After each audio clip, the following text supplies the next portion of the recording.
नमस्कार। पैनी नजर सीधी बात तीर तर्कस के साथ मैं आपका घनश्याम बादल। आप देख रहे हैं नया हफ्ता वसूल।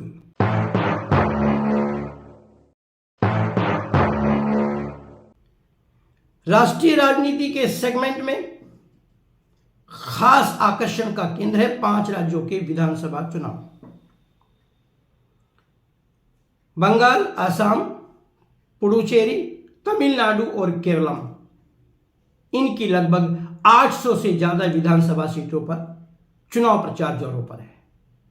इनमें से 3 राज्यों में 9 अप्रैल को मतदान होना है, जिनमें हैं हमारे पुडुचेरी, तमिलनाडु और केरल। वहां पर चुनाव प्रचार खत्म हो गया है और 9 अप्रैल को वहां के जनप्रतिनिधियों का, चुनाव लड़ने वाले प्रत्याशियों का भाग्य मशीन में बंद हो जाएगा। लेकिन चुनाव की गर्मी कम नहीं हो रही है। असम के मुख्यमंत्री हेमंत बिस्वा शर्मा ने पवन खेड़ा के इस आरोप पर कि उनकी पत्नी हेमंत बिस्वा शर्मा की पत्नी की बात कर रहा हूं कि उनके पास 3 पासपोर्ट हैं, वे गुस्से में आग बबूला हो गए और उन्होंने पवन खेड़ा को पवन पेड़ा बना देने, उनको पेल देने जैसी बातें कही।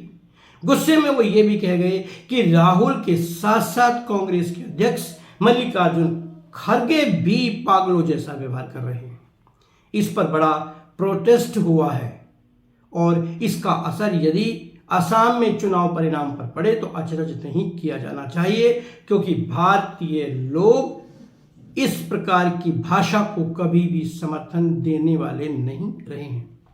उधर ममता दीदी की जब ज्ञानेश कुमार के खिलाफ अविश्वास प्रस्ताव की चाल भी सफल नहीं हुई। आपको पता होगा कि लोकसभा और राज्यसभा ने इस प्रस्ताव को सिरे से खारिज कर दिया है। तो एक बार फिर ममता ने चुनाव आयोग के सामने प्रोटेस्ट करने के लिए अपने प्रतिनिधि भेज दिए हैं। देखें आगे क्या होता है। बंगाल में 23 अप्रैल और 29 अप्रैल को 2 चरणों में चुनाव होंगे।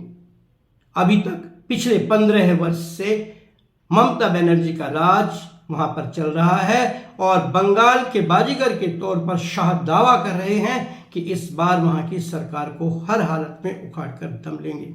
देखना है बंगाल के जादू से पार पा पाते हैं शाह और मोदी या फिर सत्ता में लौटती है ममता दीदी। नीतीश कुमार 10 अप्रैल को राज्यसभा की शपथ ले लेंगे।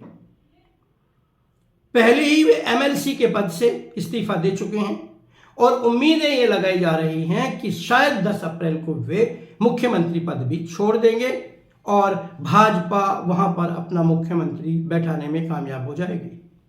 सम्राट चौधरी, विजय कुमार सिन्हा, दिलीप जायसवाल, नित्यानंद राय के साथ साथ ही संजीव जैसे कई सारे चेहरे सामने हैं।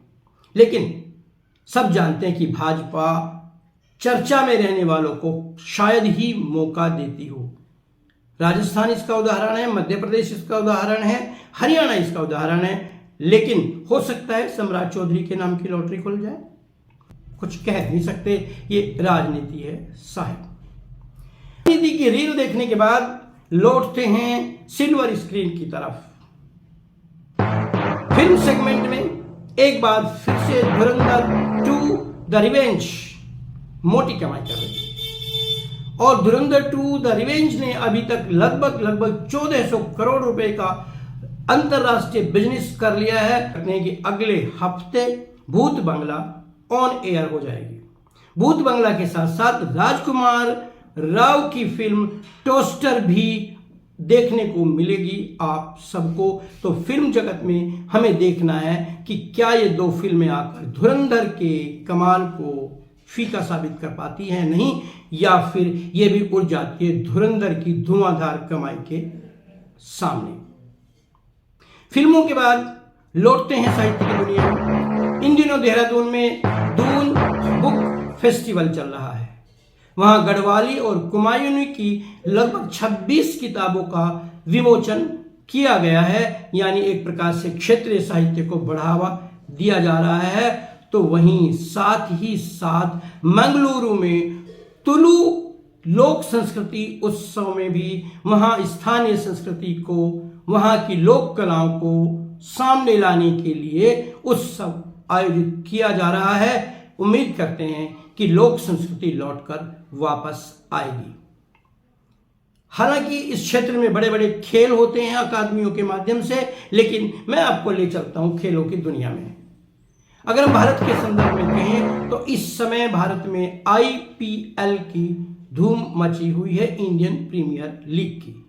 और इस प्रीमियर लीग में वैभव सूर्यवंशी टीम टोर्नेडो के रूप में उभर करके सामने आए हैं। राजस्थान रॉयल्स का ये 15 वर्ष का खिलाड़ी जसप्रीत बुमराह की गेंदों पर भी छक्के मारने में कामयाब रहा और इसने मुंबई इंडियंस के खिलाफ खेले गए मैच में केवल 14 गेंदों पर 39 रन की शानदार पारी खेली। तो इस प्रतिभा को हम भारत के क्रिकेट के उज्जवल भविष्य के एक स्तंभ के रूप में देख सकते हैं। लेकिन साथ ही साथ वीरेंद्र सहवाग जैसे एक्सपर्ट कह रहे हैं कि वैभव सूर्यवंशी की असली परीक्षा तो भारतीय टीम में आने के बाद होगी, जहां उन्हें अंतर्राष्ट्रीय गेंदबाजों का सामना करना पड़ेगा और उनके खेल को ध्यान में रख करके रणनीति बनाई जाएगी। खैर, रणनीति बनाए ट्रंप, रणनीति का सामना करे ईरान, और चाहे दुनिया में चलती रहे कैसी भी कशमकश, आप छोड़िए सब कुछ और देखते रहिए चैनल तीर तरकश।